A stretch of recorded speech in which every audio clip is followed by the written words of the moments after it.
عرفان عزا میں یہ ضروری ہے، آداب عزا میں یہ ضروری ہے کہ انسان باوضو ہو کر اس مقدس ترین عبادت کو انجام دینے کے لیے ان مجالس عزا میں آئے، قبۃ الحسین کے نیچے آئے اور آ کر عرفان عزا حاصل کرے۔ یہ ظاہری طہارت ہے۔ باطنی طہارت انسان خود کو گناہوں سے پاک کر کے آئے۔ انسان ان مجالس عزا میں شریک ہونے سے پہلے حضرت سید الشہداء سے ایک توسل کرے، حضرت صدیقہ طاہرہ فاطمہ زہرا سلام اللہ علیہا سے توسل کرے، دل میں ایک توسل کرے، کہے بی بی میں آپ کے فرزند کی مجلس میں جا رہا ہوں،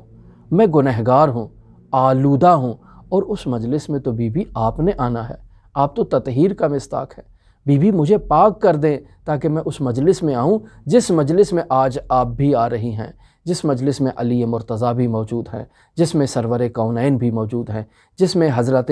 حسن مجتبیٰ اور حضرت حسین شہید کربلا بھی موجود ہے، جس میں حضرت صاحب العصر والزمان بھی موجود ہے۔ بی بی ان پاک ہستیوں کے ہوتے ہوئے میں اس مجلس میں اپنے ان باطنی گناہوں کے ساتھ اور باطنی آلودگی کے ساتھ کیسے حاضر ہو سکتا ہوں؟ بی بی مجھے پاک کیجئے، میری شفاعت کیجئے خداوند متعال کے حضور۔ استغفر اللہ ربی و اتوب الیہ، استغفر اللہ الذی لا الہ الا هو الحی القیوم الرحمن الرحیم بدیع السماوات والارض من جمیع ظلمی و جرمی و اسرافی علی نفسی و اتوب الیہ۔ انسان اپنے آپ کو